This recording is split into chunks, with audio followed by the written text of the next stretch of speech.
కలగదు. పచ్చిక గల చోట్లను ఆయన నన్ను వరుణ చేయుచున్నాడు. శాంతికరమైన జలముల యొద్ద నన్ను నడిపించుచున్నాడు. నా ప్రాణమునకు ఆయన సేద తీర్చుచున్నాడు. తన నామమును బట్టి నీతి మార్గములలో నన్ను నడిపించుచున్నాడు. గాఢాంధకారపు లోయలలో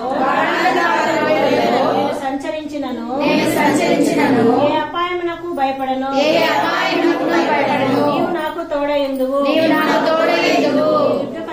నీ దండమును నన్ను ఆదరించును. నా శత్రువుల ఎదుట నీవు నాకు భోజనం సిద్ధపరచుదువు. నూనెతో నా తల అంటి ఉన్నావు. ఇంటి నిండి పొర్లుచున్నది. నేను బ్రతుకు దినములన్నీయు కృపాక్షేమములే నా వెంట వచ్చును. చిరకాలము మందిరములో నేను నివాసము చేసేదను. చిరకాలము యెహోవా మందిరములో నేను నివాసము చేసేదను. అందరూ ఒకసారి పలకండి అన్నమాట. చిరకాలము నేను యెహోవా మందిరములో నివాసము చేసేదను. మరొకసారి పలకండి.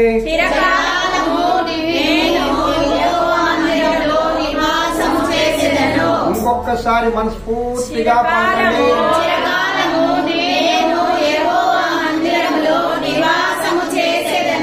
హల్లెలూయా. ఎంత ఆశ దావీదుకు, ఎంత కోరిక దావీదుకు. నా కాపరి యెహోవా, గాఢాంధకారపు లోయలో నేను సంచరించినా కూడా నేను భయపడను. అంటే గాఢాంధకారపు లోయలు అంటే అనేక కష్టాలు మనకు వస్తూ ఉంటాయి. అనేక రకాలైన బాధలు, శోధనలు, వ్యాధులు, అనుకోని సంఘటనలు మన జీవితంలో జరుగుతూ ఉన్నాయి. అయినా కూడా అక్కడ కూడా నన్ను కాపాడే దేవుడు నా యేసయ్య. చప్పట్లు కొడుతూ దేవుని మహిమపడతాడు. ఆయన ఎప్పుడు ఆయన కాపాడుతాడు. చిరకాలము యెహోవా మందిరములో నేను నివాసము చేసేదను. చిరకాలము దేవుని మందిరములో నివాసించడం కోరుకోవాలి. ఆ ఆశ కలిగి ఉండాలి. చిరకాలం అంటే అర్థమైందంటే జీవించినంత కాలమే కాదు, జీవితము అయిపోయిన తర్వాత కూడా మన ఆత్మ దేవునితోనే ఉండాలి. దేవుని మందిరం అంటే అర్థం ఏంటి? దేవుడు నివసించే చోటు. ఈ లోకంలో నువ్వు జీవించినంత కాలం మందిరానికి వస్తే మన జీవితం అయిపోయిన తర్వాత మనము యేసయ్యతో ఉంటాం. హల్లెలూయా చెప్పండి ఒకసారి. ఆ కోరిక కలిగి, ఆశ కలిగి మనం జీవించాలి. ఆరాధనలో జ్యోత్స్నమ మనల్ని నడిపిస్తుంది. మనమందరం దేవుని ఆరాధించాం. అందరూ కళ్ళు మూసుకొని, పిల్లరా ఈరోజు మరలా మనకు రాదు. ఈ 12వ తేదీ ఈ యొక్క 10వ నెల 25వ సంవత్సరం ఈ దినం నీ జీవితంలో జరిగిపోతే మళ్ళా రాదు. ఈ క్షణం జరిగిపోతే మళ్ళా రాదు. కాబట్టి ఆత్మతో సత్యంతో దేవుని ఆరాధిస్తాము. కానీ స్తోత్రం నాయన. స్తుతి ప్రేమిస్తారా అందరూ నాయన తండ్రి. అందరూ మీ మనసులు తెరిచి, మీ హృదయాలు తెరిచి దేవుడు మనకు అనుగ్రహించిన ఈ గొప్ప సమయాన్ని మనం పోగొట్టుకోకుండా ఆయన్ని మనము స్తుతిద్దాం. ఇప్పుడు సిచ్యువేషన్ చాలా ఇబ్బందిగానే ఉంది. కరెంట్ లేదు, చాలా స్వెట్టింగ్ వస్తుంది. కానీ ఒక్కసారి ఆలోచించండి, మన కోసం మిట్ట మధ్యాహ్నము వేసవిలో ఎండు అంత ఎండలో ఆయన కల్వరి శిలువలో నీ కోసం నా కోసం రక్తం కార్చాడు కదా. ఎంత బాధ అనుభవించాడు ప్రియబిడ్డలారా. మనం ఈ చెమటే తట్టుకోలేకపోతే ఆయన అంత భారమైన బ్రతుకుని మన కోసం ఆయన బ్రతికాడు. ఆయన శిలువలో రక్తాన్ని కార్చాడు నీ కోసం నా కోసం ఆ గొల్గొతా కొండ మీద. ఒక్కసారి ఆలోచించండి. కాబట్టి ఒక 10 నిమిషాలు దేవుని కోసం మనం నిలబడదాం. మన చెమటోరుద్దాం, ఏమీ ప్రాబ్లం లేదు. అందరము మన దేవుని సన్నిధిలో హృదయపూర్వకంగా దేవుని మన హృదయంలోకి ఆహ్వానిద్దాం.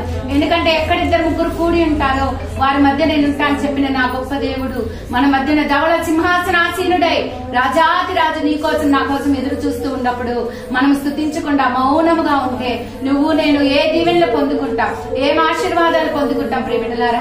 అందుకే హృదయపూర్వకంగా నోర్లు తెరిచి యేసేని మనం స్తుతిద్దాం, దేవాది దేవుని మనం స్తుతిద్దాం, రాజాది రాజును మనం స్తుతిద్దాం. యేసయ్యా మీకు వందనం, సర్వాధికారి మీకు వందనం, సర్వోన్నతుడా మీకు వందనం, సర్వదేవా మీకు వందనం, మహోన్నతుడా మీకు వందనం, మాకు రక్షణ దయచేసిన దేవా మీకు వందనం, మహోపకారి మీకు వందనం. అయ్యా యేసయ్య గాఢాంధకారపు లోయల్లో సంచరించినను నీ దుడ్డు కరియు నీ దండము మమ్మల్ని నాయనా యేసయ్య కాపాడుతాయి నాయన. ఆ నిరీక్షణ అందరికి దయచేయండి తండ్రి, మీకు స్తోత్రం. దేవా యెహోవా మా కాపరి మీకు వందనం, యేసయ్య మా కాపరి మీకు వందనం, మమ్మల్ని అనినిత్యము కాపాడుతున్న గొప్ప దేవా మీకు వందనం, సజీవ లెక్కలో మమ్మల్ని ఉంచిన దేవా మీకు వందనం తండ్రి. మీకే స్తుతులు స్తోత్రాలు. ప్రియబిడ్డలారా ఎవరు అన్య మనస్కులుగా ఉండద్దు, నోరు తెరవండి, నోర్లు తెరవండి, కేకలు వేయండి. మన జీవితంలో మనం ఎన్నో సందర్భాల్లో కేకలు వేస్తూ ఉంటాం కదా, మన ఇంటి వారి మీద, మన ఆఫీసులో, ఎక్కడ పడితే అక్కడ. కానీ ఆ కేకలకు విలువ లేదండి.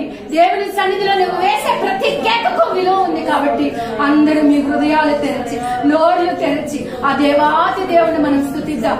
ఎవరు నిర్లక్ష్యంగా ఉండదు, అన్య మనస్కులుగా ఉండదు. అందరూ యవనస్తులైతే అందరూ నోర్లు తెరిచి దేవుని స్తుతించండి. స్తోత్రమయ్యా, వందనమయ్యా, వందనమయ్యా, వందనమయ్యా, వందనమయ్యా తండ్రి. మీకే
మేము ఉండలేము తండ్రి, మేము బ్రతకలేము నాయనా. అయ్యా ఒంటరిపోయి మమ్మల్ని నిష్కించిన నాయనా తండ్రి, మీరు మాకు ఉండాలి తండ్రి. అందుకే ఊపిరి ఆగిపోయే వరకు మిమ్మల్ని మేము స్తుతించాలి రాజా. గొప్ప రాజా వందనాలయ్యా తండ్రి. యేసయ్యా ఇక్కడ ఏమి అయితే బాధలో వేదనలో మీ సన్నిధికి వచ్చిందా నాయనా మాకైతే తెలియదు కానీ నాయనా హృదయ రహస్యాలు ఎరిగిన దేవా ప్రతి ఒక్క బిడ్డ యొక్క హృదయంతో మీరు మాట్లాడాలైనా తండ్రి. ఆదరించు రాజా తండ్రి, మీకే స్తోత్రాలయ్యా. నిజముగా ఆరాధిస్తేనైనా మా మధ్యలో ఉంటారు తండ్రి. అయ్యా నిజముగా మొరపెట్టము, మీకు సమీపముగా ఉంటానని చెప్పిన నా గొప్ప దేవా, మా సమీపముగా మీరున్నారు తండ్రి. తండ్రి ఇక్కడ ఉన్న ప్రతి ఒక్క బిడ్డను దీవించి ఆశీర్వదించమని నాయన. అయ్యా తండ్రి మీ వాక్యాన్ని బోధిస్తున్న తండ్రి దైవదాసుని నాయన మీ సిలువ చాటు మరుగుపరుచుకొని నాయన గూఢమైన అర్థాలు నాయన నాతో మాతో మాట్లాడమని మిమ్మల్ని వేడుకుంటూ తండ్రి త్వరలో తిరిగి రానైనా యేసే నామం పేరిట అడిగి ప్రతిమలాడి వేడుకుంటున్నాను తండ్రి. మంచిదమ్మా, థ్యాంక్ యూ. అందరం కూర్చున్నాం.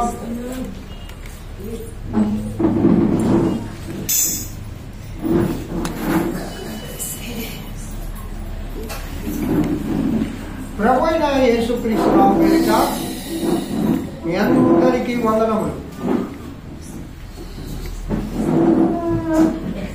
మీ అందరికీ పునరుద్ధాన శుభములు కలుగునుగాక. పునరుద్ధాన ఆశీర్వాదములు ఆ దేవదేవుడు మీపై మెండుగా కుమ్మరించునుగాక. అన్ని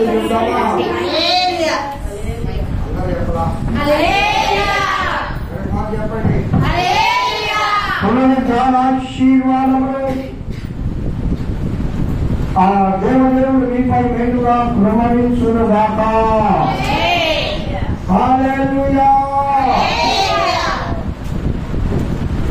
బయటకు వచ్చి నేర్చుకున్న వాళ్ళు కూడా లోపలికి వచ్చి కూర్చోవచ్చు. కరెంట్ వచ్చింది. పిల్లగా ఈ దిన యొక్క ప్రత్యేకత అందరికీ తెలుసు. పాస్టర్స్ డే అది నాకు నిజంగా తెలియదు. మీరు పాస్టర్స్ డే అని మన మన్ను పెట్టింది. తెలుగు బాప్టిస్ట్ ఆలయం వాట్సాప్ లో ఆ బిడ్డ పెట్టగానే నేను చూశాను. నిజంగా చాలా సంతోషపడ్డా. నిజంగా నాకు తెలియదు, మర్చిపోయాను. వాట్సాప్ లో ఏ జరిగినా కూడా అప్లోడ్ పెట్టిన తర్వాత పెట్టారు. అందువల్ల ఉదయకాల అందిన ఆహారం కూడా ఈ పాస్టర్స్ డే గురించి నేను చెప్పడం జరిగింది. ఈ పాస్టర్స్ డే అనే ఈ దినాన్ని ఎందుకు ఎవరి నిమిత్తం? ఇప్పుడు టీచర్స్ డే అనేది మన రాష్ట్రపతి సర్వేపల్లి రాధాకృష్ణన్ గారి యొక్క జన్మదినాన్ని పురస్కరించుకొని ఆయన టీచర్ గా పనిచేశారు కదా, టీచర్స్ డే పెట్టారు. మదర్స్ డే అని ఒక మదర్ని పురస్కరించుకొని ఫాదర్స్ డే, ఇలాగ ఒక్కొక్క డేని ఒక్కొక్క పెట్టుకొని వారిని జ్ఞాపకం చేసుకుంటూ సంతోషంగా ఆ దినాన్ని జరుపుకుంటాం. స్తోత్రం చెప్పండి ఒకసారి. మనకి తెలుసు కదా ప్రియులారా, చాలా మంది అమాయకులు బ్రిటిష్ వాళ్ళు ఈ యొక్క భారతదేశానికి క్రైస్తవ్యాన్ని తీసుకొచ్చారు అని అంటారు. నిజంగా నేను అంటాను, వాళ్ళు చాలా అమాయకులని, వాళ్ళకి తెలియదు పాపం. మొదటి శతాబ్దంలోనే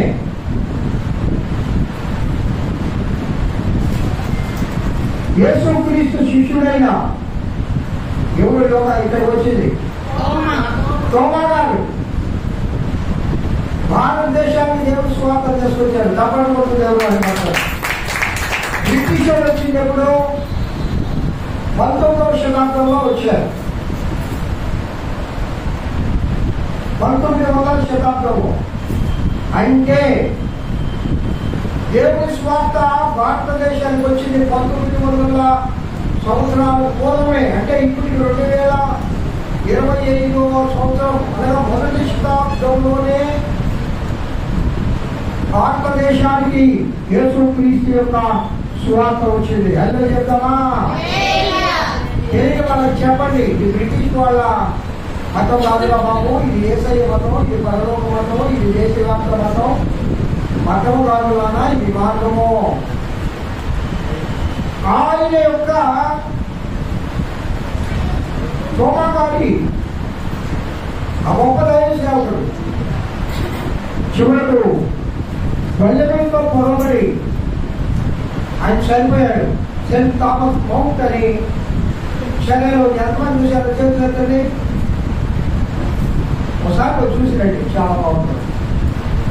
విమానాశ్రయం పక్కనే ఉంటుంది. ఆ సెయింట్ థామస్ మౌంట్ ఎక్కితే విమానాశ్రయం అంతా కనిపిస్తుంది. విమానాలు మన ఎత్తి మీద పోతున్నట్టు అనిపిస్తాయి. ఆయన పాదాలు, ఆయన ఎముకలు అక్కడ సమాధి చేయబడి ఉంటాయి. ఆయన గురించిన ఆ వృత్తాంతం అంతా అక్కడ రాయబడి ఉంటుంది. ఆ పైన ఒక చర్చి ఉంది. తోమా గారు 7 చర్చీలు కట్టించారు. ఎన్ని చర్చీలమా? 7 చర్చీలు. మీ అందరూ ఒక ప్రశ్న, ఇండియాలో ఒక రాష్ట్రంలో అందరూ క్రైస్తవులే, హిందువులే లేరు. ఏ రాష్ట్రం?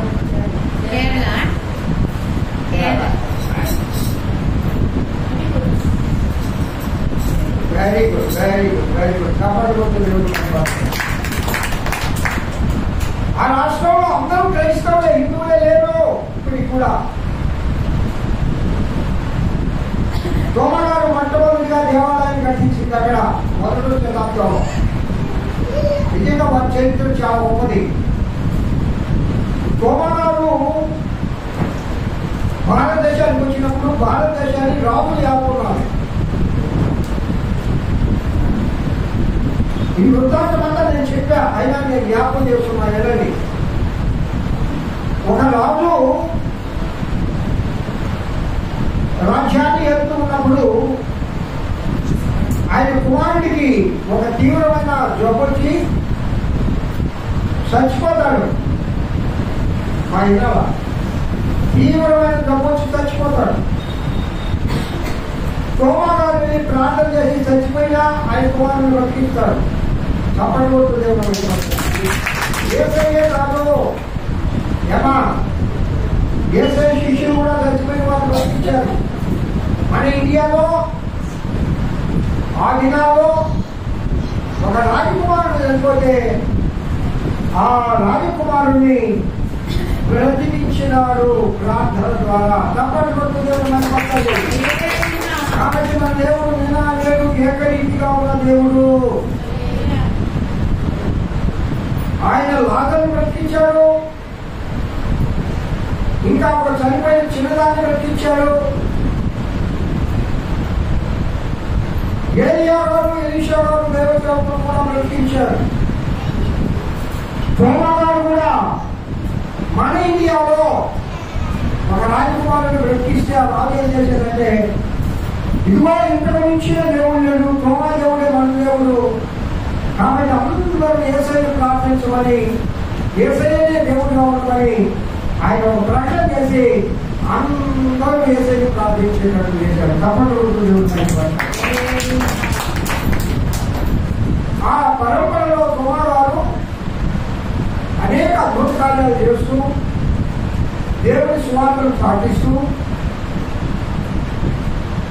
ఆయన మెరీనా బీచ్ ఉంది కదా మనకి అమ్మా, ఇప్పుడు చాలా పాపులర్. అప్పుడు అంత పాపులర్ కాదు, దానికి ఆ పేరు కూడా లేదు. నేను చెప్తాను సముద్రం తీయమని, మెరీనా బీచే కాదు. ఓ సముద్రం తీరానికి వెళ్ళి అప్పట్లో బ్రాహ్మణోత్తములు వాళ్ళే భారతదేశం. ఆ రాజులైనా ఆ పరిపాలకులైనా బ్రాహ్మణులకు చెప్పినట్టే నడవాలి. శూద్రులు అంటే మనం విమానమానుకోడు, ఎవరు కూడా దేవాలయానికి వెళ్ళకూడదు. ఎవరైనా ఈ యొక్క వేదాలు విన్నారా వారి చెవులో శేషం వచ్చేవాడు. ఏమొచ్చేవాడు అంటే ఇంకో చెవులో అయిపోతాడు, వినకూడదు. చివరికి అంబేద్కర్ గారు ఆయన పుట్టిన తర్వాత కూడా ఇదే పరిస్థితి. మీకు ఆశ్చర్యకరమైన సంగతి నేను చెప్తాను. నేను 1953లో టీచర్గా జాయిన్ అయినా. ఇప్పుడమ్మా 1983 వెంకటవాడ మండలంలో, అది అప్పుడు సమితి, ఉదయకి సమితి మండలాలు లేవు. ఓకేవారి పంచాయతీ ఊళ్ళో వాళ్ళందరూ పోయేవాడు. బీసీస్ తిమ్మారెడ్డిపల్లిలో మేము ఫ్యామిలీ ఉన్నాం. మా పేరు ఒకటే పుట్టింది. మా బీచ్లో పోయినాం నేను మా పేరమ్మ. ఆ గ్రామంలో పరిస్థితి మీకు చెప్పండి సార్ పిల్లరా. తర్వాత తిమ్మారెడ్డిపల్లి ఊరికి పోతే ఆ 2 పిల్లలు కమ్మల పిల్లలు పక్కన కూర్చుంటే ఎస్సీ పిల్లలు మూల కూర్చునేవాడు. ఏదో నాకు వాళ్ళు సపరేట్ నాకు ఆప్షన్ వేసేది. నేను వెళ్ళి అందరి కలిపి కోసం పెట్టాను. నా మీద పెద్ద ఎదురే పాటించారు. అక్కడ బాగా ఎవరు చెప్పింది అప్పుడే. అంటే 83 దాకా అలాంటి అస్పృశ్యత ఉంటే మొదటి శతాబ్దంలో సోమవారం వచ్చినప్పుడు ఎలాంటి అస్పృశ్యత ఉందో మీరు ఆలోచించారు. బ్రాహ్మణులదే రాజ్యం, వేరే వాళ్ళది రాజ్యం కాదు. రాజు కూడా బ్రాహ్మణుల యొక్క ఆశీర్వాదం తీసుకొని పరిపాలన చేయాలి. సోమవారు ఈ బ్రాహ్మణులు సంధ్యావందనం సూర్యవందనం చేయడానికి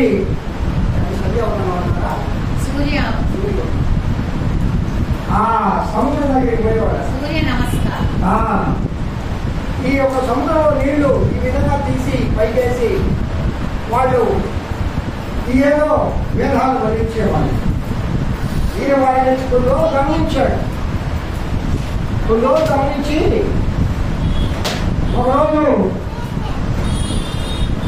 వాళ్ళ దగ్గరికి వెళ్ళి అడిగాడంట, ఏం చేస్తున్నారయ్యా? సూర్యదేవుడికి నమస్కరిస్తున్నాం రా. వాళ్ళు రాయంటారు ఎవరికైనా, అయ్యా నీవెవడివిరా మా భారతదేశానికి వచ్చి మమ్మల్ని ప్రశ్నించడానికి? సోమనాథ్ భారతదేశానికి వచ్చి అన్ని భాషలు నేర్చుకున్నాడు. ముఖ్యంగా తమిళం, కన్నడం. ఈ దక్షిణ భారతదేశంలోనే సేవ చేశాడు ఆయన ఎక్కువ. కాబట్టి దక్షిణ భారతదేశంలోనే ముందు క్రైస్తవ్యం వచ్చింది. క్రైస్తవ్యం పునాది ఎక్కడ? చెప్పడమ్మా, దక్షిణ భారతదేశంలోనే. అమ్మ రావుడు వాళ్ళందరూ దక్షిణ భారతదేశంలోనే క్రైస్తవం పునాది ఏర్పడింది.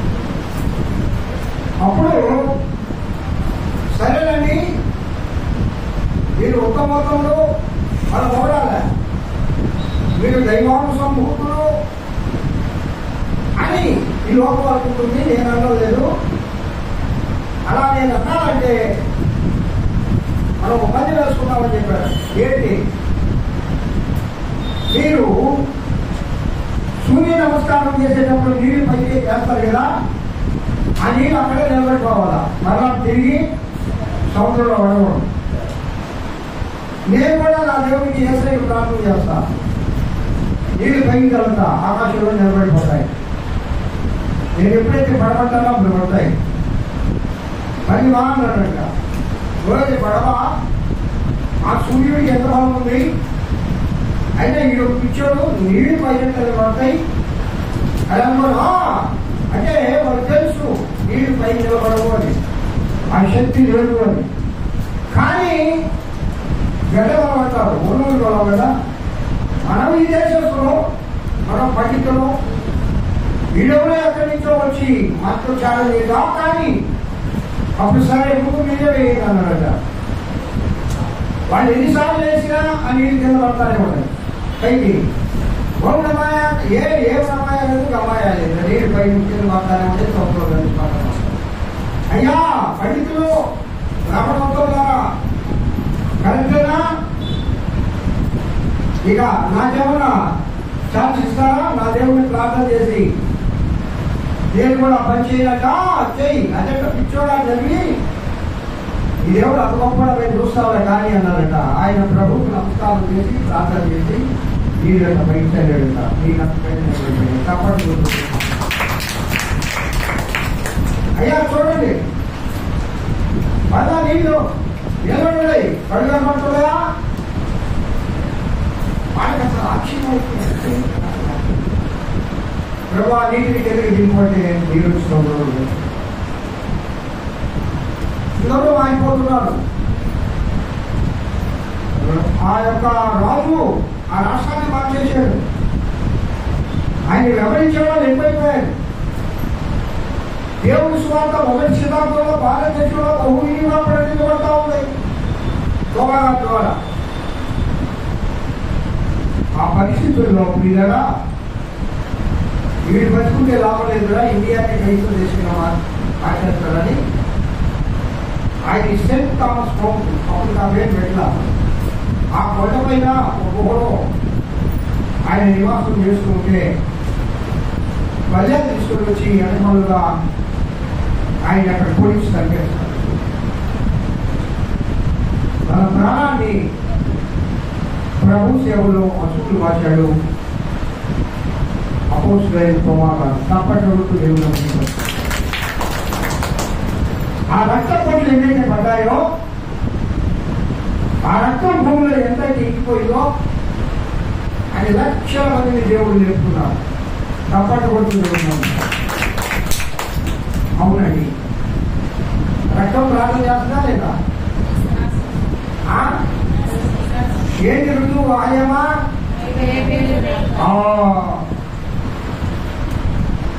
కాబట్టి దేవుని కోసం కాచిన ప్రతి రక్త పొట్టు ప్రార్థన, దేవుడు ప్రార్థన చేస్తాడు. ఎప్పటి వరకు? ప్రాణం ఉండటం. రక్తం ఎంత ప్రాణం ఉంటుంది? కొన్ని నిమిషాలే ప్రాణం పోతుంది. అది మోక్ష నామాలు చెప్తాను. ఒక దైవ ఒకడు అన్నాడు, బాబు ఇప్పుడు ఏమైనా రక్తం ప్రాణం చేస్తా ఉన్నది. సైన్స్ ప్రకారం తప్పు కదా, రక్తానికి ప్రాణం కొంచెం చేత ఉంటుంది. అయితే ఆధ్యాత్మికంగా చెప్పుకోవచ్చు కానీ రియాలిటీగా తగ్గించిన కాదు. కానీ ఆయన ఆత్మ ప్రార్థన చేస్తుంది. యేసుక్రీస్తు రక్తం గురించి చెప్తావా? ఆయన జీవము కలిగిన రక్తం. అది మరణాన్ని జయించిన రక్తం. అది మరణించదు. మరణ ఛాయలు ప్రభు దగ్గరికి రావు. మరణ మమ్మల్ని ఇచ్చాడు నా ప్రభువు. యేసయ్య రక్తం ప్రార్థిస్తుంది. ఇప్పటికీ యేసుక్రీస్తు ప్రభు తల్లి మొహాలుని తన దోషిలో ఆయన పరిశుద్ధ రక్తాన్ని పట్టుకొని నీ కోసము నా కోసము ఒక ఆయన నాడు ప్రార్థన చేసే మాత్రం మన యేసయ్య, నిన్ను ప్రేమించే యేసయ్య నీ కోసం ఎవరు ప్రార్థించకపోయినా ఆయన ప్రార్థిస్తున్నాడు.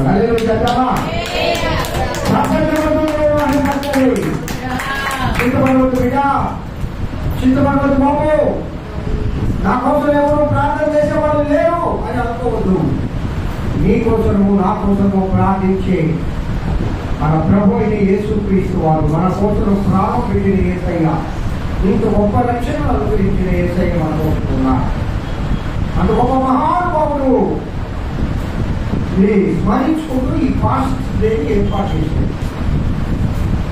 అక్కడి నుంచి తర్వాత కాలంలో క్రిస్టియానిటీ డెవలప్ అయిన తర్వాత ఇది ఒక దైవజనుల దినోత్సవం లాగా జరుపుకోవాలని చెప్పి కొంతమంది భక్తులు ఏర్పాటు చేస్తే జరుగుతూ ఉంది.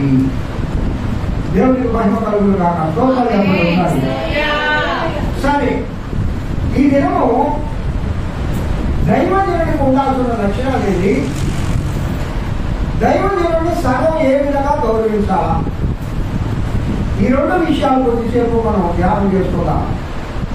మన భాగంలోకి వెళ్ళిపోదామా? వచ్చేసేయి. మన దినము మన రోజమూల చర్చిలో జలదంకి మండల మాస్టర్ ఫెలోషిప్ జరిగింది. నేను అక్కడికి వెళ్ళేంత వరకు నేను వార్షికోత్సవం అనుకున్నా. అది మాస్టర్ ఫెలోషిప్ అంట. ఒక 30-35 మంది మాస్టర్లు వచ్చినారు. అక్కడ దేవుడు వాక్యాన్ని చెప్పడానికి పాల్గొనాలని ఆహ్వానించారు. దేవుడు నాకు కృపించాడు. అక్కడ చెప్తూ మాస్టర్స్ గురించి చెప్పాలి కాబట్టి నేను ఈ వాక్యాన్ని అక్కడ బోధించడం జరిగింది. చాలా దైవ సేవకుల సదస్సులో మాట్లాడడానికి ప్రభు నాకు కృపించాడు. నెల్లూరు కానీ, కలిగిరి కానీ, వినియములు కానీ, కావలి కానీ ఆయా ప్రాంతాల్లో దైవ సేవకుల సదస్సులను ఆహ్వానిస్తూ ఉంటారు. అక్కడికి వెళ్ళి దేవుడి సువార్తలు మేము సాగిస్తూ ఉంటాం. నాకు కూడా మేడమ కూడా ఈ దైవ సేవకుల సదస్సుకు వచ్చింది. అక్కడ పాట కూడా రాయింది. యూట్యూబ్లో నేను పెట్టాను. సంగతులందరికీ తెలుసు. ఈ వాట్సాప్లో ఉంది. ఏ పాటది? ఏ పాటమ్మా?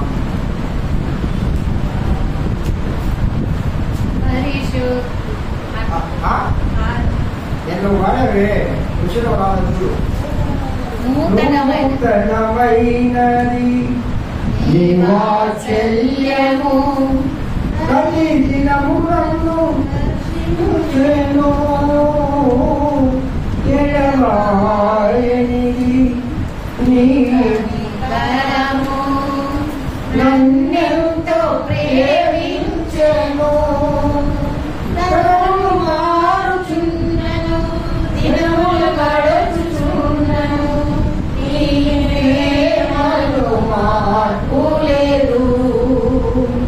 సన్నుతించెదను నా యేసయ్యా, సన్నుతించెదను నీ నామము, సన్నుతించెదను నా యేసయ్యా, సన్నుతించెదను నీ నామము. నెల్లూరు పాస్టర్ ఫెలోషిప్లో మీరు మా మాట వాడింది. మీ అందరికీ కూడా తెలుసు, దాన్ని మర్చిపోతాం. నాకే జ్ఞాపకం అలా పిల్లగా దేవుని సేవకు వచ్చే సేవకులు కొన్ని సులక్షణాలు కలిగి ప్రభు సేవకు రావాలి. సంపాదించుకోవాలేనో, నేను కోసం వినొచ్చానో, ఇది ఒక ఉద్యోగమేనో దేవుని సేవకు రాకూడదు అని అపోజిట్ పౌలు గారు చెప్తాడు. అసలు దేవుని సేవకు వచ్చేటప్పుడు దేవుని గ్రంథం ఏం చెప్తుంది? నన్ను వెంబడించువారు తన శిలువను ఎత్తుకొని ఏంటంట? అంటే విశ్వాసులే శిలువను ఎత్తుకొని వెంబడించాలంటే దైవ సేవలు దేనికోసం దేవుని సేవ చేయలేకపోతున్నారు? దేవుడు వెతికిస్తాడండి. దేవుడు ఆయన బిడ్డలు ఎప్పుడు తలగానే వస్తాడు. కూటి కోసం, లేక వృత్తి కోసం, లేక ఉద్యోగం అనుకొని. ఒక అమ్మాయిది నేను చాలాసార్లు చెప్పాను. దేవాబాయి గారి దగ్గరికి డిడి దివాకర్ గారు వాళ్ళ నాన్న గారు మా బావ నేను వాళ్ళ అల్లుడి దగ్గరికి ఆనంద్ కుమారు దిగు ప్రభాకర్కి నారాయణపట్నంలో సీట్ కోసం అడగడానికి పోయాం. నేను కూడా పోయాం. అయ్యా మా అల్లుడు ఏ సత్తమా నీకేమా నువ్వు చేసే దాంతో ఇంకా ఇద్దరు అల్లుడు కూడా పోవాలా? సరే వాడు వెళ్ళడా ఇట అని ప్రిన్సిపాల్ ఫోన్ చేసి అక్కడికి పోతాము. అయ్యో అయ్యా నమస్కారం. అయ్యా అమ్మ నమస్కారం. ఏమి ఎట్లొచ్చావా? ఏం వచ్చిందనా? ఆయన తెలుసాం అదే ఊరు. అయ్యో ఏదో మీరేమో మా పెద్దోడు ఉద్యోగం వచ్చింది, వాడు బాగా పంపుతున్నాడు, మీరేమో అమ్మాయికి పెళ్లి చేసినా మీరు గమనించారు కదా, మేము వందనాలు అయ్యా, మీ వందనాలు. ఆ చిన్నవాడు ఎందుకు పరిమాణం అయిపోయిందయ్యా, వాడి కొంచెం రాయపట్ల ఒక దేవుడి సేవకం అంటే నువ్వు దేవుడి సేవకం కదా పనికిరాడు. వాడికి ఏ ఉద్యోగం రాలేదంట, పరిగమానంట, వాడిని దేవుడి సేవకం అంటే మన వాళ్ళ ఆలోచన ఏ విధంగా ఉంది పిల్లలా? ఏ విధమైన ఆలోచన అది? మనం కూడా చాలా మంది వాడు ఏ ఉద్యోగం రాగానే దేవుడి సేవలో చేస్తాడయ్యా. అసలు దేవుడి సేవకి ఎంత నేరం. దేవుడి సేవకుగా అభిషేకం పొందాలంటే ఎగతాళి కాదు. అసలు దైవ దేవుడు అనే మాట ఒకసారి జపన్య శాస్త్రి గారు దైవజనులను అభిషేకిస్తూ ఈ విషయం చెప్పాడు. దేవుడి సేవకు మొదలు వచ్చిన వాళ్ళని బ్రదర్స్ అంటారు. కొన్ని సంవత్సరాలు వారిని దైవజనుడు అనే పేరుతో పిలవాలంటే, వారిని దైవజనుడుగా అభిషేకించి సంఘాలు కేటాయించాలంటే ఆ ఆత్మీయ తండ్రి వాళ్ళ ఎడల విశ్వాసం నుంచి వాళ్ళు దేవుడి సేవ చేయగలరు అనే నమ్మకం ఉంటేనే ఒక సంఘాన్ని అప్పిస్తారు. ఆకపోయి సిటీహెచ్ఓ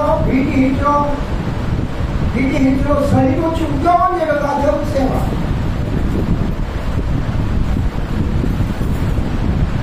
అన్ని రోజులు బ్రదర్ సేవలు దాదాపు ఎన్ని సంవత్సరాలైనా తర్వాత అందరినీ మోహాల మీద పెట్టి ధైర్యం తీసుకొని మనకు అభిషేకిస్తూ మనకు ఫస్ట్ పిలవడం జరిగింది. ఎవరు వాళ్ళందరూ పరిశుద్ధాత్మ పొందారు. ఎప్పుడైతే ఈయన భాషలతో మాట్లాడి ఆ ప్రార్థన చేస్తుంటాడో ఆయన మోకాలు ప్రతి ఒక్కరు భాషలతో మాట్లాడారు. ఆ భాషలతో మాట్లాడకపోతే వాడు అభిషేకం లేకపోతే వాళ్ళు పాస్టర్ రాదు. ఇంకా చదవలే. ఒక అబ్బాయి ఉండే ఇంకా దేవుడు ఆ పంపించా సీరియస్గా పంపించేసాడు. అలా ఆయన పాస్టర్ ఉంటాడు, పెద్ద పాస్టర్ అనుకున్నాడు. అంటే దేవుని సేవ అంటే అభిషేకించబడిన తర్వాత ప్రభు సేవకు రావాలా. ఎంతమంది వస్తున్నారు అదేంటో మాకు తెలుసు. సరే ఇక్కడ చదువుతామండి. 2 కొరింథీయులకు రాసిన పత్రిక 6వ అధ్యాయము 1వ వచనం చదవమ్మా. కాగా మేము ఆయన తోడి పరివారం కూడి కాదు కలిగదు తోడి పరివారము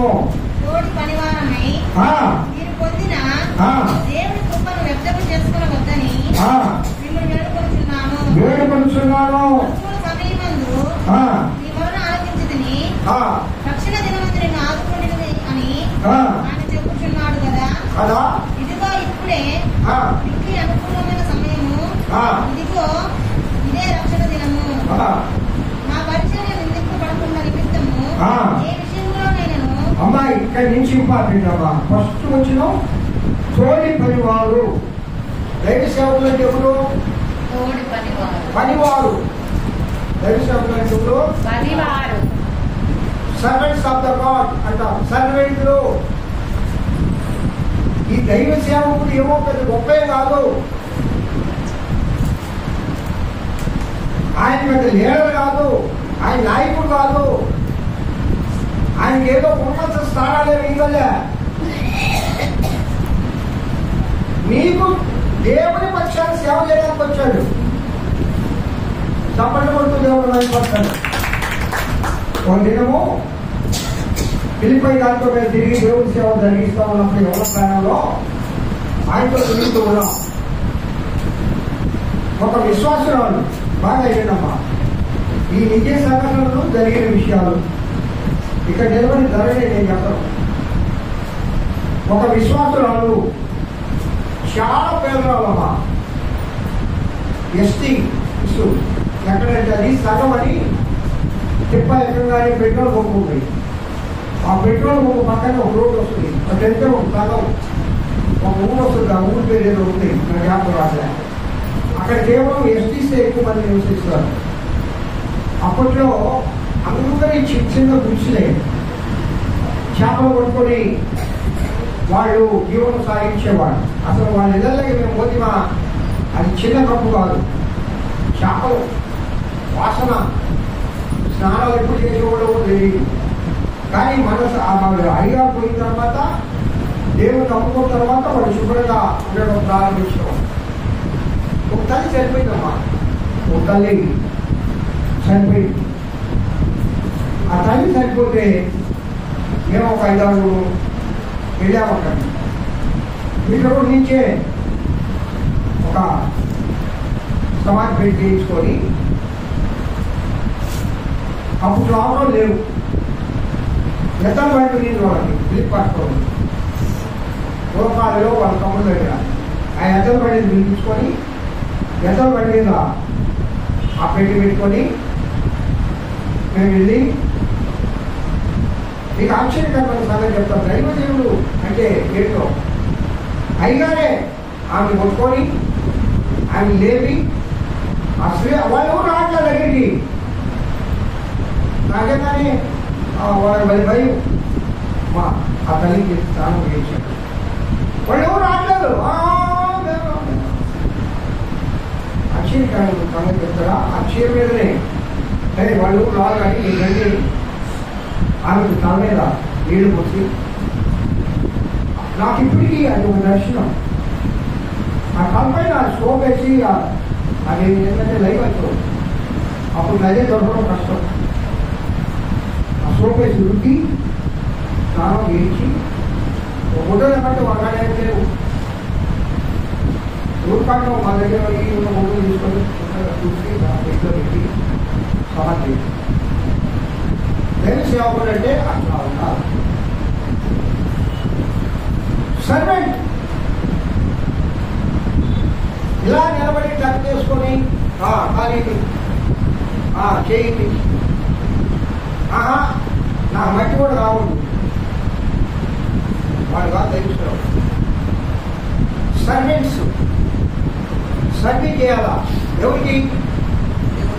ఎవరు ఇబ్బందుల్లో ఉన్నారో, ఎవరు కష్టాల్లో ఉన్నారో, ఎవరికి ఏ పని చేయాలన్నా దేవుని ప్రేమను మనం చూపించాలా ఉందా? చెప్పడమా? అయ్యా మా పరిచర్య అంటాడు ఈయన. మా పరిచర్య ఏంటంటే నిందింపబడడానికి, అలాగే నిందింపబడడానికి, అలాగే శ్రమ పడడానికి, ఇబ్బంది పడడానికి, ఇరుకులు పడడానికి, దెబ్బలు తినడానికి, చెరసాలలో వేయడానికి, ప్రయాసాలలో ఉండడానికి, మేము జాగారములు చేయడానికి, ఉపవాసములు చేయడానికి మేము పిలువబడ్డాము. ఆ 10 లక్షణాలు ఉన్నాయి ఇక్కడ. 10 లక్షణాలు ఒక దైవజనుడికి హానర్ పొందడానికో, గొప్పలు తెలియపడడానికో, లేకపోతే అనేది లోకంలో ఉండడానికి మీకు హానర్ కావాలా, గంటలు కావాలంటే ఎక్కడ పోవాలా? లోకంలో అక్కడ వస్తాయి. నేను మొన్న చెప్పా, అసలు ఘనత కానీ ఏమైనా కానీ రావాలంటే దేని వల్ల వస్తుందని చెప్పారమ్మా. బుధవారం వచ్చిన బిడ్డలు చెప్పండి. సామెతల 22వ అధ్యాయం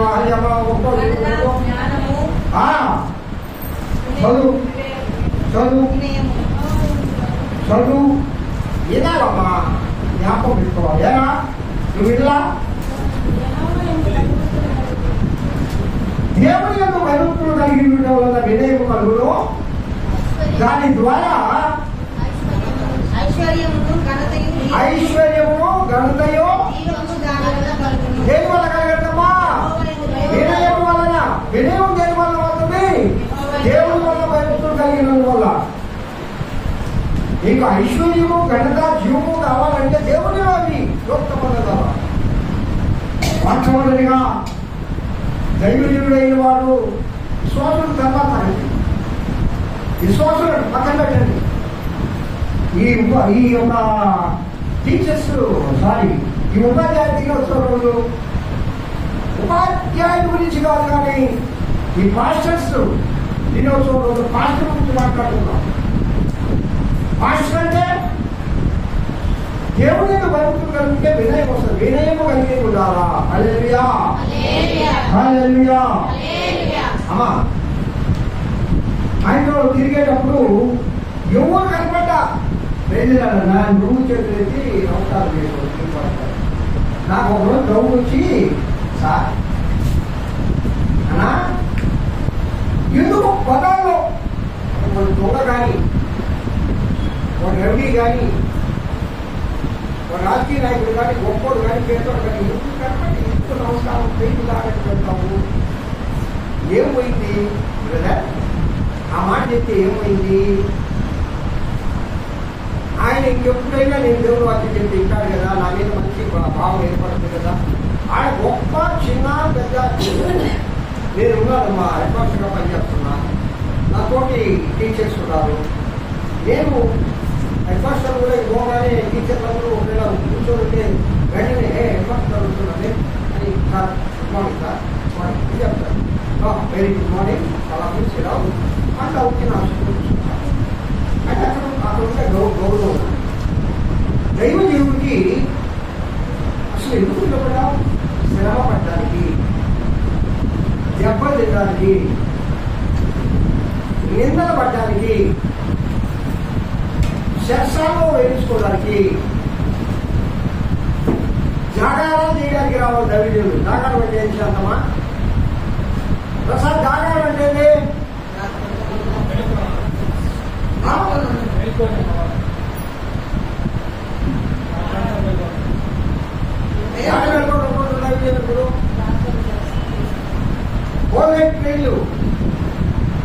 ఉపవాసం చేయడానికి. సో ఉపవాసం దైవజనుడు ఒప్పుకున్నారా? దైవజనుడు ఉపవాసం ఉంటే సగం కూడా ఉపవాసం, దైవజనుడు హోంలైట్ పెడితే సగం కూడా హోంలైట్. కొద్దిమంది అయినా ఒకటైనా ఇద్దరు దాకా ముగ్గురైనా వస్తారు. అవి ఎక్కడ జరుగుతున్నాయని నిందించబడడానికి, చెప్పండి తినడానికి, దర్శనంలో అంటే పైన రోజు పరివారమైన మేము అని.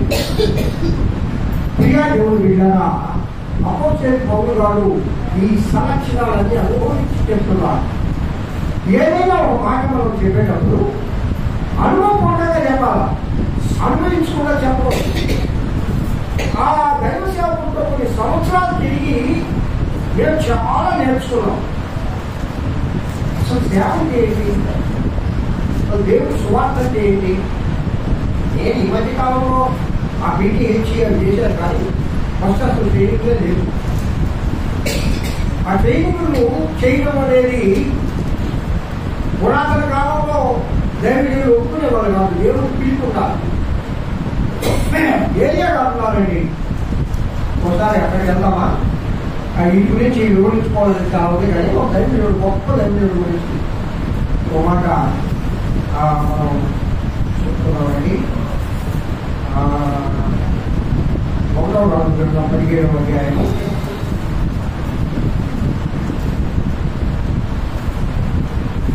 1వ రాజుల 17వ అధ్యాయం 18వ వచనం చూడండి.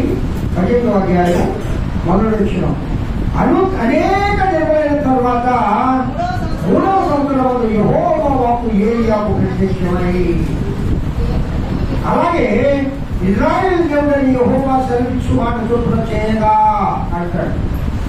తర్వాత 17వ అధ్యాయం 2వ వచనంలో యెహోవా వాక్కు వాక్కు అతనికి ప్రత్యక్షమై ఇలాగ చెప్పాను, నీవు సీదోను పట్టణ సంబంధమైన సారేపట్నం ఊరికి వెళ్ళు. అలాగే 17వ అధ్యాయం 3వ వచనంలో యెహోవా వాక్కు అతనికి ప్రత్యక్షమై నువ్వు ఇచ్చిన 2 తురుపేటకు పోయి యోధారుల దగ్గర ఉండు. అలాగే చదువుకుంటూ ఉన్న ప్రియులారా 16వ అధ్యాయంలో కూడా యెహోవా వాక్కు ప్రత్యక్షమై అంటే దైవజనుడికి దేవుడు వాక్కు ప్రత్యక్షత ఉందా? దైవజనుడు అంటే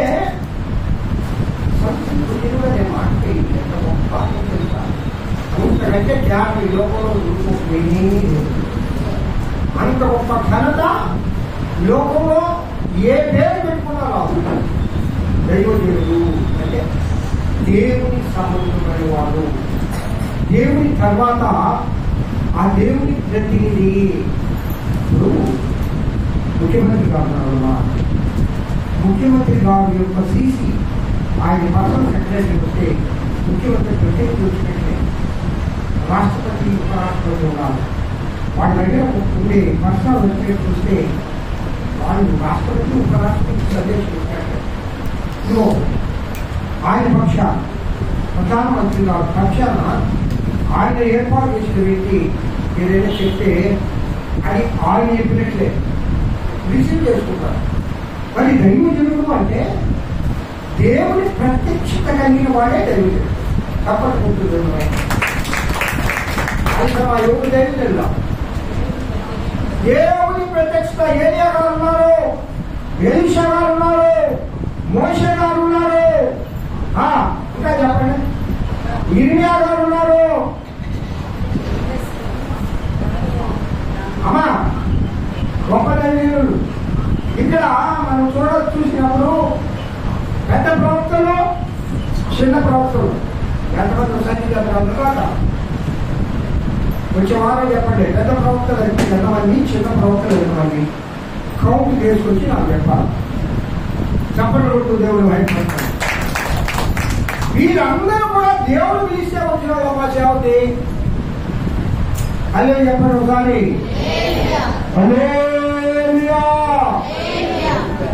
దేవుడు పిలిస్తే సేవకొచ్చిన మీరు ఏ ఉద్యోగం లాగా, ఎక్కడ భక్తలాగా ఏ అయ్యో కొట్టుకొని పోయి ట్రైనింగ్ చేసి వచ్చి సేవకొచ్చినవాడు కాదు.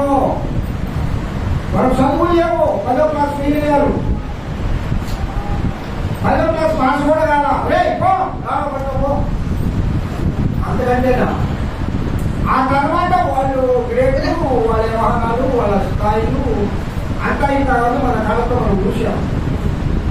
నేను విమర్శించడం లేదు వాళ్ళను, కానీ అది కాదు దైవజనుడి యొక్క క్వాలిఫికేషన్. దేవుని ప్రత్యక్షత కలిగిన వాడే దైవజనుడు. అదే చెప్పండి, ఇంకొక మాట చెప్పండి. దేవుని పిలుపుండి దేవుని సేవకు రావాలి. పిలుపు లేకుండా ప్రభు పనికి రాకూడదు. యేసై నిలబడ్డాడు, చెట్టు కింద ఆయన నిలబడ్డాడు, ఆయన పేరెత్తి పిలిచాడు. అల్లే చెప్పండి ఒకసారి. ఏ శిష్యుడు ఆయన? చెట్టు కింద నిలబడ్డాడు ఆయన. నాకు వెరీ గుడ్ తల్లి. తప్పటి నమ్మలేదు అని నా పేరు ఆయన తెలిసి పేరు పెట్టి పిలిచాడు. చేపలు పట్టుకుంటా ఉన్నారు. ఎవరమ్మా? అబ్రాహము, పేతురు, యాకోబు, యోహోను. మొత్తం వాళ్ళ ఊరు. అసలు మొట్టమొదట యేసు క్రీస్తు శిష్యుడైన ఆయన పేరు చెప్పండి. ప్రైజలా దేవునికి మహిమ కాక. ఆంజనేయ యొక్క బంధువులు వీళ్ళందరూ. పెద్ద ఆయన ఆంజనేయ, తర్వాత పేతురైని, యాకోబు గారిని, యోహాను గారిని చేసుకొచ్చాడు. అయితే యేసు క్రీస్తు ప్రభు చెట్టు మీద మతాన్ని విషయాలు ఇలా దేవుని సేవకు దేవుని పిలుపు కాదు. దేవుని పిలుపు లేకుండా దేవుని సేవకు వస్తే అది అదే జరుగుతూ ఉంది. కానీ నేనేం కాదను. అది దేవునికి ఇష్టమైన సేవ కాదో అది ప్రభుకే తెలుసు. మనకు తెలియదు, మనం ఒక నిర్ణయించుకున్నాం. అయితే దేవుని సేవకు వచ్చే వాళ్ళు నిందింపబడ్డానికి రావాలా? దెబ్బలు తినడానికి రావాలా, నిందలు అనుభవించడానికి రావాలా, శంసంలో వేయడానికి రావాలా, శిలువులు ఎత్తుకొని పోయడానికి రావాలా, సుఖ సౌఖ్యాలు అనుభవించడానికి ప్రభు సేవకు రాకూడదు. అది చెప్పండి, స్తోత్రం చెప్పండి. మూడవదిగా దేవుడు ప్రత్యక్షత కలిగి ఉండాలా.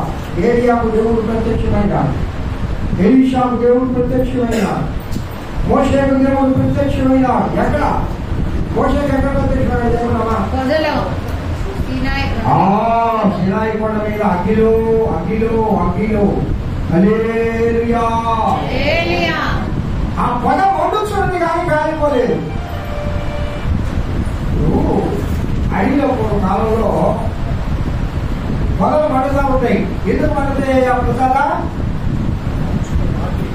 ఎందుకు మండుతుంది చెప్పండమ్మా? ఆ గాలికి ఆ రాపిడి ఒకదానికి ఒక్కొక్క రాపిడి తగ్గి అక్కడ అగ్గి పుట్టి అక్కడ అడుగులో కాలిపోతాయి.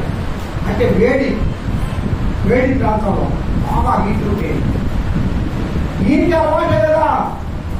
వాళ్ళ మామగారి వేడి వేపుకుంటూ వడ కాలిపోతుంది, ఏదో డబ్బు కొట్టి కాలిపోతుంది. కానీ ఆ దగ్గర చూస్తే అది కాలిపోతుంది కానీ మంట అవుతుంది కానీ ఏం చేయలేమా ఉంటే కాలిపోవడం అది వాళ్ళు పొందగానే ఉంటే మంట మాత్రం. ఆశ్చర్యం వేస్తుంది. అదేంటో ఆశ్చర్యం. దగ్గర పోయినప్పుడు అన్నాడు, మోషే మోషే హల్లెలూయా హల్లెలూయా హల్లెలూయా. దేవుడు అగ్నిలో మోషేని పిలుస్తూ ఉన్నాడు. ఈ యొక్క పాదంలో ఉన్న చెప్పులు ఇప్పుడు మనం నిలబడి ఉండేది, మనం వచ్చేది పరిశుద్ధిస్తావా కాదా చెప్పండి.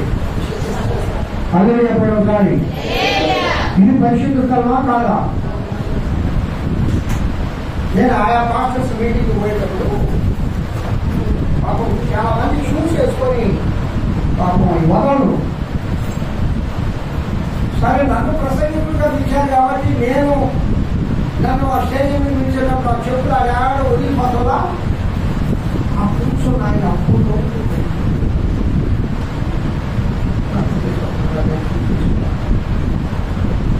ఏదో భయం పోయి కప్పున్నాడు. పక్కన తెలుగు తెలుస్తాడు ఆయన చూశాడు. ఆ ఊరికి చెప్పాడు కొండది. అదేంటంటే కొండ ప్రాంతం, అడవి. అది ఏది పరిశుద్ధిస్తావో ఆలోచించండి. దేవుని వాక్కు ఎక్కడైతే ప్రత్యక్షం అవుతుందో, ఎక్కడైతే దేవుడు మాట్లాడతాడో అది దేవుని పరిశుద్ధిస్తావో. తప్పదు. ఆలయమే కాదు ఏమా, ఆలయమే కాదు, ఆలయాన్ని పంపిస్తుంది. పరిశుద్ధ స్థలానికి వచ్చేటప్పుడు బాగా బయట చేసుకుంటారు.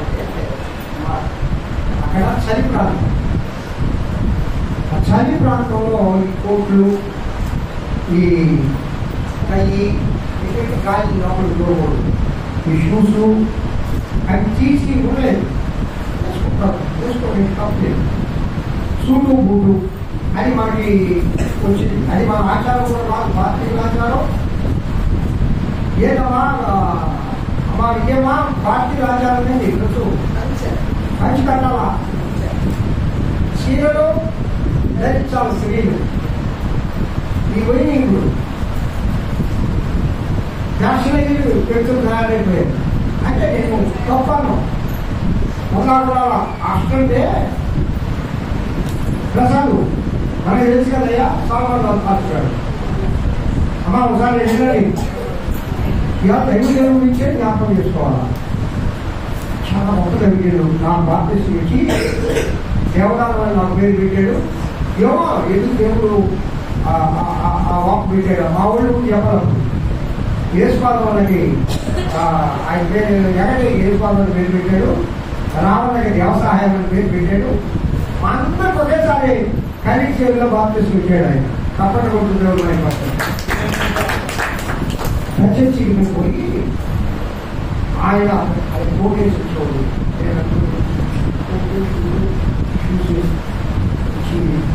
స్టేజ్ నిలబట్టి అలంకారం లేదు. అసలు ఆయన మాట్లాడినా ఆయన మాట్లాడినా ఇలాంటి వచ్చింది ఆ భాష మాట్లాడలేదు. చక్కని స్వరం, ఎంత చక్కని భాష. ఆయన వస్తే మా నాన్న కోరిక వస్తుంది. యాదగిరా ఏ ధైర్యంలో వచ్చిన మా ఇంట్లో మా కోళ్ళు ఉంది. నేను ఒకరోజు మాస్టర్ గారి ఆ సూట్ కేసు కొనుక్కొని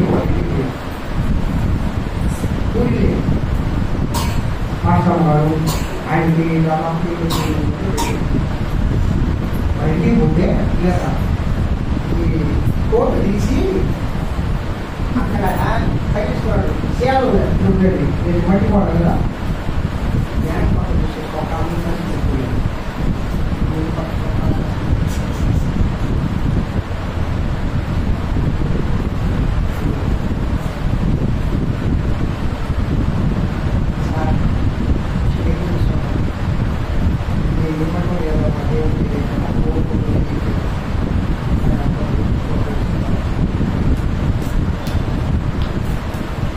ఎంత దుఃఖం వేసిందంటే బయట మాత్రం చర్చిలో నిజంగా ప్రత్యేకంగా ముందు కూడా లేదు. ఆయన చెడగడ్డు లేదు. ఆ దినాల్లోనే మేము పోతే మమ్మల్ని చాలా చూపడంగా చూసుకోవచ్చు. కానీ మమ్మల్ని పెద్ద హారం చేశాడు. ఎందుకంటే వాటిలో పడినా మాదే ప్రయత్నం, వాక్యాలు చెప్పిన మాదే ప్రయత్నం. ఇప్పుడు కాకుండా మార్చినప్పుడు నేను అవసరం ఉన్నప్పుడు నేను పోతున్నామంటే భయం వాళ్ళకి. అసలు నేను గ్రామంలో నిలబడి మాట్లాడుతూ ఉంటే ఏ విధంగా ఉండేదో. 7 మాటలు అప్పట్లో పెళ్లి కదా, బ్యాలెన్స్ కదా, డిగ్రీ చదువుకున్నాను. 7 మాటలు నేను చెప్పా రచించు గౌరవించుకుని అదే చెప్పండి కాదండి. బాగా ఉన్నా మా నాన్న చెవులు పెట్టుకునేవాళ్ళు, కూలి వాళ్ళు. ఏది ఆ రోజు లేదు. ఆ పరిస్థితి మంది కానీ కూడా కృష్ణమయ్య గారు అంటే ఎంత గౌరవం. ఎందుకు చెప్తున్నారంటే సాల్వనయ్య గారు పైన పోటేసి ఆ పుట్టేసి అటు వచ్చి ఆ వాక్యం చెప్తుంటే ఎంతగానో పడిపోతున్నాం. చేతులు దైవజనుడికి అన్ని గాయాలు ఉంటాయి లోపల, దైవజనుడికి అన్ని దుఃఖాలు ఉంటాయి లోపల. అది వస్తే ఉన్న జనానికి ఏ విధంగా కనపడాలా? ఆనందంగా కనపడాలా? అదే చెప్పండి. ఆనందంగా కనపడాలా, సంతోషంగా కనపడాలా, దుఃఖం మనసులో రాకూడదు. ఫిలిప్ పాస్టర్ గారు అన్నగారు మొట్టమొదటి దేవుడు సేవ వచ్చినప్పుడు ఆయన ఉద్యోగం వచ్చింది, సెంట్రల్ గవర్నమెంట్ జాబ్. దాన్ని వదిలేసి దేవుడి పిలుపు యేసుదాస్ అయ్య గారని తిప్పలో ఆయన పెంటెకోస్తు మిషన్లో దేవుడు ఆయన ప్రవచించాడు. ఒకరోజు పిలుపు కాదు, ఎవరుడా నేను దేవుడి సేవలు పిలుస్తున్నారమ్మంటే ఉద్యోగాలు రాయకపోతే వచ్చేసాడు. ఈ శాఖ దాకా వాళ్ళ బంధువులు దేవుడి సేవ వచ్చిన తర్వాత పాస్టర్ గారికి పెళ్లి చేశారు. ఫస్ట్ ఇబ్రాపేటలో చిన్న చూసేపు ఇల్లు చూసుకుంటారు. నాతో చెప్పేవాడు ఆయన, ఎవరో మీరు నన్ను ఎప్పుడు చూస్తున్నారయ్యా, బియ్యం లేదు, ఆహారం లేదు, ఏదో అలా తిరిగి అసలు ఆయన ఉంటే చిన్న పిల్లడు అనుకున్నా ఉండేవాడట. ఊరికి ఎక్కడ చేసుకోవాలి అందులో పెద్ద మాస్టర్ ఉండేవాడు. అప్పుడు పక్కింటి అనుకోండి మా తిరిగి పెట్టుకోవాలా అట్లా అడిగారు. నాకు ఇంటికి కాబట్టి ఆ దీని అవసరంలో దేవుడు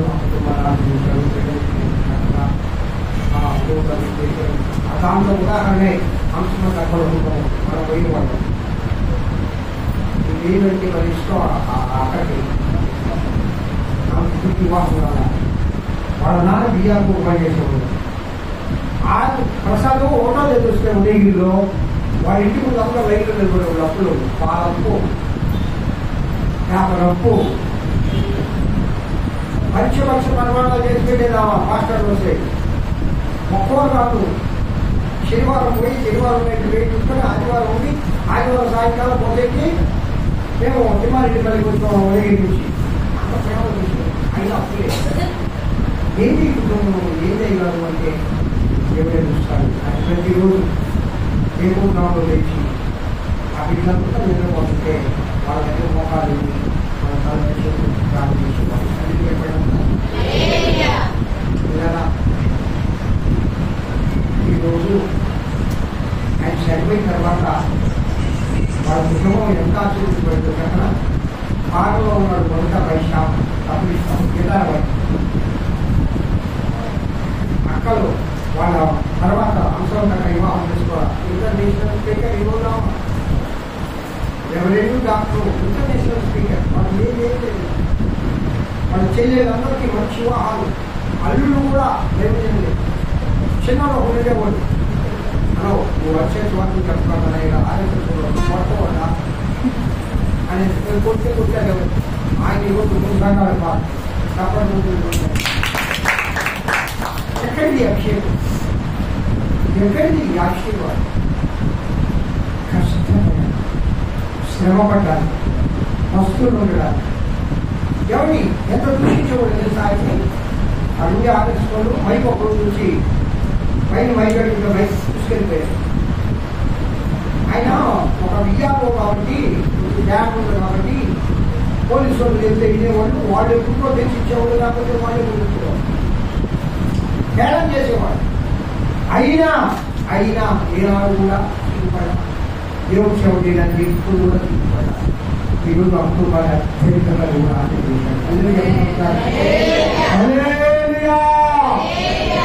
దేవుని సేవకులంటే ఈ ప్రతిష్ట కలుగుతారు. నేను చేస్తాను సరే అది ఆ ఎలా వాడికి ఇప్పుడు దైవ సేవకుల సంఘం ఏ విధంగా గౌరవించాలి? ఏలియా గారు వస్తున్నారంటే రాజు సహా లేచి సింహాసనం నుంచి కింద వచ్చి పాదాన్ని వందరం ఆ రోజుల్లో చేసేవాడు. నతానియేలు వస్తున్నారంటే దావీదు భయపడేవాడు. సమూయేలు వస్తున్నారంటే అయ్యా క్షేమంగానే వస్తున్నావా, శుభవంతుగా మొదలడానికి వస్తున్నావా, భయం. ఎందుకు అంత గౌరవం ఈరోజు ఎందుకు లేదంటే వాళ్ళు ఆ విధంగా దేవుడి చేత పిలువబడ్డారు. దేవుడి ప్రత్యక్షతో నడిచారు. ఇప్పటికీ ఉన్నది, ఇప్పటికీ ఉంది. దేవుడి ప్రత్యక్షతలో వచ్చిన దైవ సేవకులకు ఆ రెస్పెక్ట్ ఇప్పటికీ ఉంది. ఇవ్వడం లేదంటే అర్థమైనట్టు బయటకు రావడంలో నాయకుడికి ఎవరికైతే వాళ్ళకి దైవ సేవకు అనకూడదు, ఎవరికైతే వాళ్ళకు దైవాలు చెప్పకూడదు. వాళ్ళ గురించి తెలుసుకోకుండా పేరు పెట్టుకొచ్చి ప్రతి ఒక్కరికి ప్రెజెంట్ అనుకుంటామా? దైవ సేవకులు నువ్వు గౌరవించుకో. దేవుడు గ్రంథంలో రాయబడింది అన్నమాట.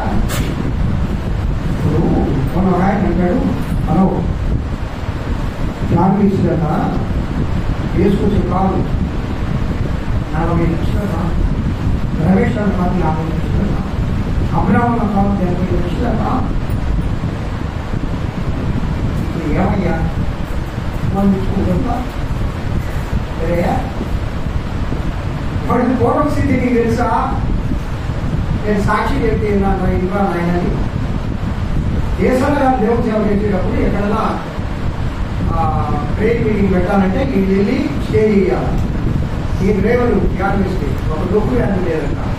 ఆ డొక్కు యాడ్ ఒకరోజు యాక్సిడెంట్ అయిపోయి మొత్తం యువతలని ఇరిగిపోయి చచ్చిపోయి అనుకుంటే ప్రాంతంలో తీర్చాడు దేవుడు. ఎవరు ప్రాయంలో ఉంటే వీళ్ళు వెళ్ళి చేసే పని ఏంటంటే స్టే చేయడం, మైకులు కట్టడం. సరే అయిపోయిన తర్వాత ఆ మైకులు భద్రపరచడం. ఒకరోజు వర్షం అక్కడ వేసుకుంటే తార్పాలు పడ్డ దాని మీద కొట్టుకోవడం, వర్షం వస్తుంటే ఆ తార్పాలు పడ్డం పై చేసుకొని అది వాళ్ళు చేసి సేవ.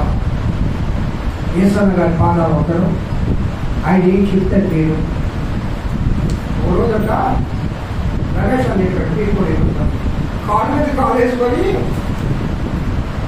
పాట పాడుతున్నాడు రమేష్ అని. ఫస్ట్ నుంచి ఆయన మంచి కవి కూడా పాటలన్నీ రమేష్ అనే రాజే ఏ హోసన్న పాటలన్నీ ఆయన కాలు మీద కాలు వేసుకొని పాట పాడుతున్నాడు. చూసి ఏసారి చూశాడంట తాను చూడాలి ఆయన అంటే ఆయన ఆయన కాలు కాలు ఓహో వీడు కాళ్ళు అన్నా ఇట్లా వాళ్ళు ఉన్నావు కదా పొజిషన్ వాళ్ళు ఉన్నాయన్నా రే ఎక్కువ అక్కడ మనం స్వార్థ మీటింగ్లు పెడుతున్నాం కానీ మన దేవుడి దగ్గరికి వెళ్ళరా చెప్పు మైకులు అన్నాడు. సరేనా ఆడపోతే ఆయన ఏం చేశాడంటే ఆటోలు లేవు, ఒక రిక్షాకి మైక్ కట్టి రిక్షా నేర్చుకుంటా పోయి చెప్తా అంటారు దేవుడు సుమార్తని. అప్పుడు ఏమన్నా 1 రోజు పక్కన 3 రోజులు ఎక్కడుంటా 5 రోజుల తర్వాత మీటింగ్ ఒకరోజు కాపులు ఏమన్నా పోతా ఉంటే అమ్మో ఆ ఫోన్ మొత్తం మొత్తం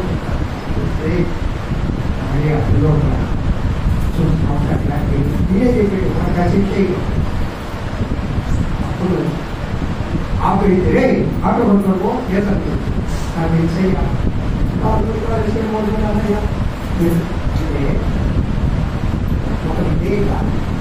చిన్నమ్మా ఈరోజు ఇచ్చిందా నేనే ఇచ్చేది ఈరోజు ప్రపంచంలో వాళ్ళు గుర్తున్నారు అంటే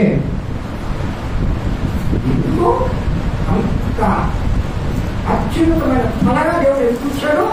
వాళ్ళు పడ్డా శ్రమ.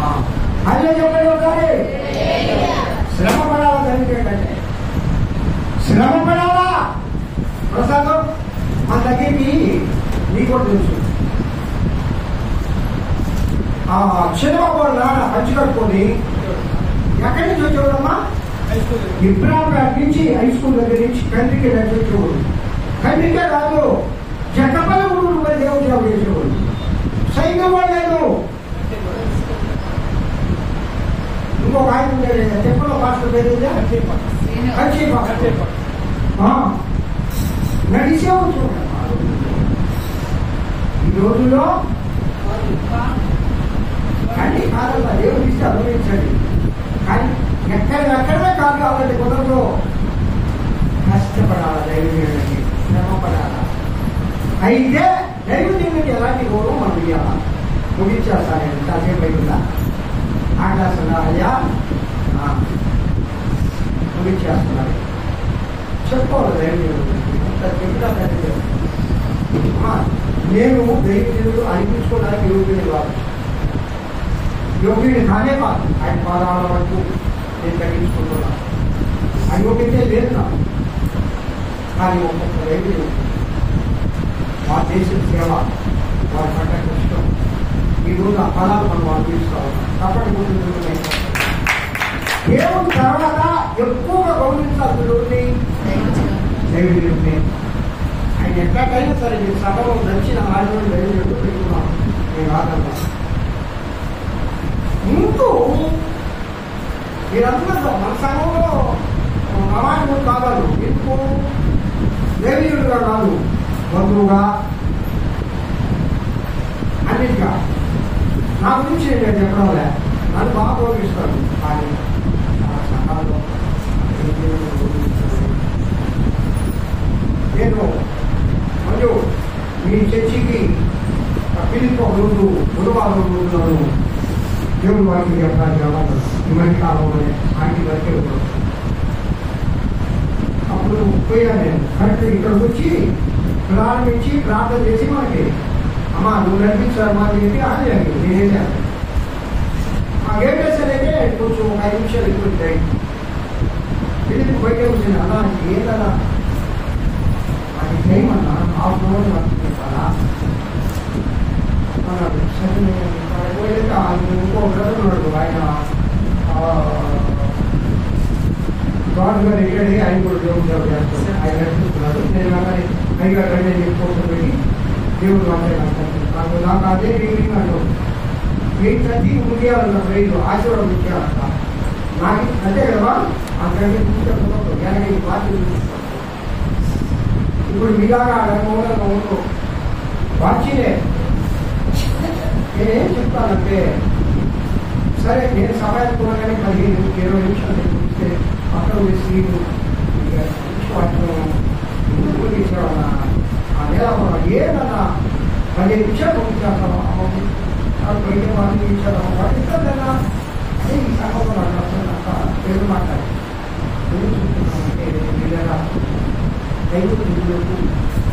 దేవుని తర్వాత స్థానం ఇవ్వాలి. ఇంకొక సంగతి ఏమన్నా, దేవుని దగ్గర మేము కూడా మోకాళ్ళు నీటి ప్రార్థన చేసి దేవుని ప్రత్యక్షతను పొంది దేవుడు చెప్పిన మాటలు మేము తీసుకొని నీటిని బోధించాలి. పరమ బోధకుడైన ఆ బోధకుని యొక్క బోధను విని ఆ బోధను ఇది చెప్పాలి. అప్పుడు దాని ప్రతిఫలం ఉంటుంది. హల్లెలూయా. దేవుడి వాక్యం దీవించి ఆశీర్వదించుగాక. ఏమండి, ఒక గర్వంగా నేను మాట ఇక్కడే కాదు, అక్కడ వారి కలిగిస్తామంలో కూడా ఆ కలిసాము దైవజనులు అంటే ప్రత్యేకంగా గౌరవించేవాళ్ళు.